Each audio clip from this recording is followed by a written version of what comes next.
Você falou que sonhou isso, né? Você foi para essas viagens com esse sentimento, lembrando desse sonho? Como é que foi ir para essa viagem? Sabendo, tendo esse sonho na noite anterior? Eu acho que pro jogo do Palmeiras foi pior, porque assim, eu achava que, né, o Palmeiras foi domingo e eu viajei no sábado, mas eu tive o sonho na sexta, então eu fui... Já não queria ir, contrariado. Sim. Mas o avião baixou em São Paulo, treinamos no CT de São Paulo. Lembra que até brinquei com o Caramelo, que era o lateral direito. Olha, tá aí na tua casa, porque ele era emprestado de São Paulo. Tá na tua casa, teu pai Rogério tá aí. Ele, minha casa é Chapecoense agora. Tem umas fotos até hoje no ônibus, assim, com os meninos. E naquela brincadeira lá, jogamos contra o Palmeiras. Coisa da minha cabeça, né? Mas na segunda-feira, no dia do acidente, eu acordei. Eu senti a coisa mais ruim do mundo, assim. Uhum. Uma coisa ruim, assim, um sentimento ruim, porque começaram a mudar os planos, né? Sim. A gente ia sair de manhã pra Colômbia, aí cancelaram o voo da manhã. Não, o avião não vai entrar aqui, vamos ter que almoçar e depois do almoço o avião entra no Brasil. Aí almoçamos lá, tem que almoçar rápido, almoçamos rápido e a gente tá lá no saguão esperando, o diretor, nosso supervisor falou, o avião cancelou o voo, nós vamos ter que pegar um voo comercial. Aquilo ali comecei a pensar, eu sonhei que eu caía do avião à noite. Esse dia aqui tá parecendo um dia ruim do meu sonho. Parecendo que é antes do meu sonho eu tô vivendo. Uhum. E eu só orava. Deus, tem misericórdia de nós. E quando eu entrei dentro do avião, eu senti muita aflição. Já no Brasil. Uhum. No voo comercial que não deu nada, né? A gente foi até Bolívia em segurança. Mas eu lembro que eu mandei mensagem pra Simone. Ora por mim, aquele pesadelo lá. Não vai dar nada não. Eu falei, não, ora por mim. Não tô legal, não tá legal o dia, tô sentindo uma coisa, tô nervoso. E ela falava, não vai dar nada não, amor, Deus é com vocês. E o avião desceu na Bolívia lá, tranquilo. Aí da Bolívia a gente desceu da aeronave e já foi pegar o voo da Lamia, que caiu, né? Quando entramos no voo da Lamia, eu falei, coisa da minha cabeça. Daí, eu já tive vários pesadelos que me matavam, me perseguiam, nunca deu nada. Nunca aconteceu? Caía de um lugar e não... Até a hora que a gente estava no voo, eu e o Bruno Rangel, a gente estava sentando lá atrás, aí o pessoal falou, o diretor, se eu não me engano, o Cadu ou o Maurinho falou que tinha que sentar no meio para frente o jogador. A gente foi até o... porque tinha pessoas da imprensa também então ele queria dividir para não deixar todo mundo junto, porque imagina, você tá numa final, aí tu sentar do lado de algum repórter vai ficar, e aí, vai renovar? A viagem inteira. E aí, vai para onde? E aí, tu tem que pensar na final? Então o avião tava ali, eu tava do lado do Bruno Rangel, no meio da aeronave, né? Era no avião, eu com o Rangel tava do teu lado, conversando com ele, depois ele falou, vou dormir um pouco, ele tava na janela, bem no meio do avião, bem na asa, eu tava sentado no banco na ponta e tinha um banco vazio no meio, né? E aí o avião ele deu uma enfraquecida, ele desligou incompleto, assim, desligou à noite, apagou tudo e o motor desligou. Caramba. Cara, e eu pensei assim na hora, eu sonhei com isso. Que loucura. Isso não pode acontecer, Senhor. Eu sonhei com isso. E ali o desespero, eu só orava, eu chorava, falava, Jesus, eu sei que tu faz milagre. O pessoal sempre fala assim, qual foi tua oração? O que tu falou? Eu falava, Jesus, eu sei que tu faz milagre. Eu li na Bíblia isso. Nos ajuda, tu tem poder. Eu só falava isso. Filho de Davi, tem misericórdia de nós, pilota esse avião. Foi minha última lembrança. E alguém falou alguma coisa?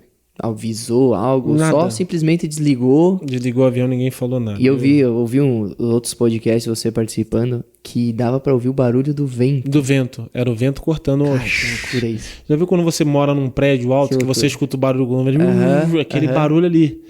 E começou a tocar um alarme. Pi, pi, pi, pi. Eu lembro que minha última palavra foi, eu baixei a cabeça na poltrona, eu sabia que era o fim, né? Sim. Por mais que eu acreditasse, eu tivesse fé, e eu tinha fé que Deus podia realizar um milagre, eu tinha fé por tudo aquilo que eu estudei, vi, presenciei diante de Deus. Mas os meus olhos viam o final da vida. E eu falei, Jesus, se eu ficar vivo, eu vou falar que tu existe, eu sei que tu é real. Tem misericórdia de nós. Foi minha última frase. Não que eu condicionei, se eu ficar vivo, eu falo de Deus, porque eu já falava de Jesus, eu já pregava na concentração, mas eu sabia que Deus pode. E assim, eu pedia por nós. Nesse último momento que eu falei, se eu ficar vivo, eu vou falar que tu é real, porque eu tô vendo assim, não tem chance. Uma situação difícil. Não tem chance. E eu lembro que o Bruno Rangel me olhou assim nos olhos, assim, começou a orar. Meu Deus. Foi o momento mais triste da minha vida, assim, disparado, assim. E Deus permitiu que eu ficasse aqui, colocou as mãos dele, me deu um pouco mais de tempo. Tem muita gente que é muito radical, né? Ah, Deus matou os outros e deixou outro vivo. Não, Deus não matou ninguém, foi erro humano. Então tu vai saber o que aconteceu, foi tudo erro humano. Diria até maligno, porque você mentir, omitir por conta de dinheiro ou de outra coisa, botando a vida em risco, é uma loucura. E o destruidor da vida não é Deus, é o maligno. Verdade. Tá bem nítido isso pra mim. Verdade. Mas Deus permitiu que a gente ficasse um pouco mais de tempo aqui. Eu falo por mim com um propósito bem definido, levar, além da palavra de Deus, levar esperança, levar paz, levar propósito, né? Mas passou um bom tempo, né? Que quando caiu o avião, encontraram bastante corpos. Você foi um dos últimos praticamente, né? Eu fui o último. Fui o último. Já tinham passado de 6 a 8 horas. O cara que me achou falou que ele nem foi me achar. Falou que ele foi... Ele falou que foi lá tomar conta dos pertences. Que todo mundo tinha ido embora, os médicos, né? Coisa e tal. E ele foi lá perto da aeronave e escutou um gemido. Olha só. Escutou um gemido, chamou outro policial. O outro policial achou que ele estava louco. Falou, não. Sim, já passou muito tempo. Já não tem condição. Você trabalhou a madrugada inteira. Você tá... E aí ele me achou lá. E depois ele convenceu o cara. Me tiraram, eu estava soterrado. Me tiraram debaixo dos escombros. Cabeça aberta, perna aberta, pulmão estourado. Como é que eu respirei 6 a 8 horas sem respirar, né? Soterrado, pulmão estourado, não sei. Porque você... Eu até falo tem um amigo meu que é ateu, eu falo pra ele assim, eu poderia ser o cara, velho. Poderia, porque, tu fala de Deus, beleza. Se eu não falar de Deus, se eu não falar que Deus me ajudou, eu vou falar que eu era mais forte que todo mundo. Eu não sou. Super-homem. Eu não sou isso aí, entendeu? Sim. Eu sou um cara comum que Deus permitiu que eu ficasse um pouquinho mais de tempo. Porque no fundo, vai passar pra todo mundo. Verdade. Ou a gente morre no acidente, a gente morre de Covid, a gente morre de dengue, ou a gente infarta. Ou da idade. Ou da idade. Não tem o que fazer. Então, assim, Deus permitiu que eu ficasse um pouco de tempo aqui para que eu pudesse expor a palavra de Deus, expor quem Deus é. E, como eu disse, trazer esperança aos corações. Hoje eu ministro a palavra de Deus, sou formado em teologia, sou formado em teologia também pela Unigram, ministro na minha igreja, vou em algumas empresas falar sobre resiliência, sobre perseverança, que na verdade está tudo incluído a fé. Claro. Não existe ninguém que foi resiliente, perseverante se não teve fé. Às vezes o cara nem sabe o que é fé. A fé é o firme fundamento das coisas que se esperam. Então, assim, às vezes o cara nem sabe, mas ele teve fé e coragem, foi atrás do seu sonho e Deus abençoou. A fé relacionada à salvação é uma outra parada, é crer em Jesus Cristo. E nem todo mundo está disposto a crer, né? Muitas vezes as pessoas não creem porque falam, eu vou crer em Jesus Cristo, eu vou parar de fazer o que eu vou. Meu irmão, vai do jeito que você está. Isso aí. Porque se moldar o caráter não faz parte de você. É o Espírito Santo que molda, ele que conduz. Mas eu quero melhorar para ir para a igreja. Não vai. Você nunca vai. Porque às vezes a gente está na igreja e quando a gente conhece da palavra, nós nos cobramos mais ainda. Porque a gente, como ser humano, a gente tem desejos, tem pecados que estão na nossa cabeça, que é uma luta. A Bíblia diz, Paulo fala, nossa luta não é contra carne nem sangue. A nossa luta é contra coisas espirituais que muitas vezes estão tentando nos tentar, né? Como Jesus foi tentado no deserto. A gente é tentado todos os dias, mas o problema não é ser tentado, o problema é não resistir à tentação. E cair, mas é uma luta diária nossa. Sim. Então, foi uma coisa muito louca que aconteceu e certamente foi a maior experiência que eu tive com Deus, porque eu em coma, eu estava saindo da terra, eu lembro que eu não sabia que estava em coma, achei que estava sonhando. Estava fora da terra, eu sabia que tinha morrido, olhava para a terra à minha esquerda assim, azulzinha. Caramba. Eu pensava, cara, eu morri. Tô no céu.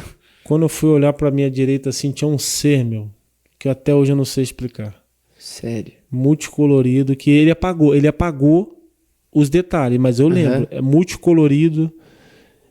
Não tinha forma humana nossa, mas era uma forma. Falava, mas não tinha a nossa boca. Me olhava, mas não tinha o nosso... Deus, e era multicolorido, era uma energia assim. E ele falava pra mim, eu tô no controle da tua vida. Olha só. Tudo vai dar certo.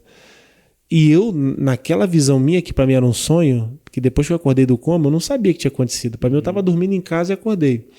Mas aquela forma, naquele momento eu sabia, é o Criador.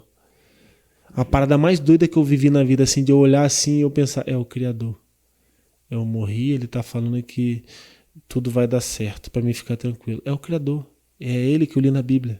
Ele criou tudo isso aí.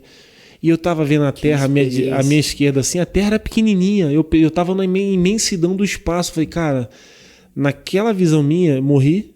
Minha alma tá vagando pelo espaço, devo estar indo pro céu. Mas eu não tô na terra. Não tô indo pro inferno, graças a Deus. Mas quando eu olhei à minha direita, que eu vi aquele céu, eu falei, caraca, meu, tô diante do Criador. Meu Deus. Uma parada muito doida, assim. Que experiência, caramba. A maior experiência que eu tive, assim, na vida, né? E quando você acorda, não lembra de nada? Nada. Zero. Caramba. Zero. Lembrava... Eu acho que não lembrava nem do jogo do Palmeiras que tinha acontecido. Lembrava do treino antes do jogo do Palmeiras no CT de São Paulo. O que? Uns 7 dias antes? É, que eu lembrei assim, poxa, e bem mais, porque assim, eu fiquei em coma do dia 29. É verdade. Do dia 29 ao dia 11, então eu acordei dia 11. Bem mais. Então foi bem antes. Eu lembrava, é engraçado que eu lembrava até do gol que eu fiz no Foma, que a gente jogou rachão antes do jogo do Palmeiras. Eu fiz um golaço nele, cara. Se fosse no Campeonato Brasileiro, ia ser um dos gols mais bonitos. Gol de placa. Cara, o cara lançou aqui na minha, eu era destro. Eu dei-lhe uma pancada de canhota, eu não sei como. Que é difícil tu pegar a bola no alto de. Mas soltou uma pancada que ele nem pulou. E eu tenho essa foto do gol. Eu tenho a foto que eu tô assim, ó. Calma que eu tô aqui. Eu tô fazendo assim, ó. Eu lembro, eu falei, cara. Mas nosso time tomou 10 do time do Foma. Fez um golaço. Mas eu lembro, eu fiz os 2 gols do meu time. Então eu lembrava disso, cara. E quando acordei, eu quis falar isso pra minha esposa. Deus esteve comigo o tempo todo, ele nunca me abandonou. Mas eu não falei lembrando o que aconteceu. Eu falei, poxa, eu tive um sonho que Deus estava comigo. Ele nunca me abandonou. E a minha esposa, com o médico, achou que eu lembrava. Mas eu não lembrava de nada. Eu fui lembrar do acidente aos poucos. Tudo que eu conto, eu fui lembrar no outro ano, 2017. Olha só. Aquele finalzinho todos de ano os ali, detalhes que tu falou agora. Aquele finalzinho ali de ano, eu não lembrava de nada. Eu ficava na cama. Como assim, é em que casa. pode, né? As lembranças vão vindo, vão voltando. Que loucura. Vai voltando. O médico falar pra minha esposa, talvez ele acorde, ele nem lembre de você. Nossa. Porque ele tomou tanta pancada, ele teve traumatismo craniano, ele teve aberta. terra. Talvez ele lembre do pai e do irmão que tá aqui. Pode ser que ele volte muito ao passado, né? Graças a Deus eu lembrei dela, né? Lembrei E alguém contou pra ti do acidente ali, de tudo que tinha acontecido? Não, o médico, antes de vir pro Brasil, eles só me pediram pra contar um sonho que eu tive, que era o sonho do acidente, né? E o médico falou, não, o acidente aconteceu, coisa e tal, eles me contaram, eu tinha que vir pro Brasil, eu tinha que saber o que aconteceu. Claro. Então eles me contaram, pra mim foi... a maior tristeza da minha vida, né? Perder todos os amigos num acidente desse e vivendo o momento que a gente vivia, sabe? Não é só um momento futebolístico, profissional, é um momento tudo, espiritual, né? cara. A gente estava uma família, quem cria em Jesus, até quem não ia na igreja, ia no nosso culto, no culto ao Senhor, né, que a gente fazia. A gente era uma irmandade, a gente brigava entre nós no vestiário. Não saía pra imprensa, a gente se cobrava muito entre nós, a gente, às vezes um ia na casa do outro, o Rangel mesmo, cara. O pastor Serginho deve ter contado isso. Um mês antes, cara, se eu não me engano, da tragédia, ele falou que ia pagar um churrasco em janeiro. Se for campeão, paga um churrasco, coisa e tal. Aí quando eu voltei a treinar, que eu tive a lesão na cervical, quando eu voltei, eu falei, caramba, Rangel, tu falou lá em janeiro que ia pagar um churrasco. Ele pagou um churrasco, foi eu, Gil, com a família, e o pastor Serginho, cara. Então, assim, tava um momento tão gostoso nosso de união, né? Assim, cara. E acontecer aquilo ali foi a maior tristeza que eu tive, assim, no esporte talvez seja a maior que aconteceu no Brasil, no mundo. Com certeza. Então, hoje eu percebo muito mais que isso aqui é muito passageiro, muito curto, né? A gente acha que tem controle de alguma coisa, a gente não tem controle de nada, meu. A gente pode estar dirigindo aí, um louco vir, bêbado, com um caminhão e você ir embora. Deus não teve no controle? Teve. Mas por que Deus permitiu? Muita gente fala, por que Deus deixou isso acontecer? Esse cara, essa mesma aeronave, ela viajava sem gasolina há um bom tempo, né? Um bom tempo. Eu vi que a seleção da Argentina voava com essa aeronave. Chegaram 10 minutos antes de acabar a gasolina. Olha só. Em Belo Horizonte. O Messi. Então, assim, voa com essa aeronave. Deus sempre dá oportunidade pro ser humano de rever o que está sendo feito de errado e fazer o que é certo. Isso em qualquer área. O cara vai pecar, vai fazer algo que não deve. Ele nunca é de primeira. Deus dá todas as chances para ele não fazer o que ele quer fazer, que é ilícito. O cara faz e as consequências ficam, né? Sim. Infelizmente ele andava sem gasolina, era coberto por um monte de órgão, né? Que deveria fiscalizar de uma forma Sim. mais ferrenha. E infelizmente, na nossa vez, se Deus me deu um sonho que eu caído vem ficar vivo, é porque Deus, que não é temporal como a gente, né? Deus já vê. Assim como Jesus veio para essa terra em forma humana, e o profeta Isaías já falava que ele seria morto, seria levado como ovelha ao matadouro, derramaria o seu sangue por nós. 600 anos antes ainda. Então Deus sabe das coisas que vai acontecer, Deus sabe da fraqueza humana, Deus sabe da corrupção humana, Deus sabe do pecado humano, Deus sabe. Jesus morreu para nos salvar, pela graça somos salvos, porque Deus sabe até os nossos erros. Depois de ser salvo e crer, a gente já falhou. E quando eu falo falha do homem, muita gente fala, é mulher, e não é isso, tem vários outros tipos de falha que, né, às vezes para muitos não é sutil, mas Deus sabe. Então assim, Deus sabia que o cara estava fazendo errado o tempo todo, ele deu várias chances. Sim. Se você não escolher o que é certo, né, não tem o que fazer, Uma né? hora a conta chega, né? Uma hora as coisas acontecem.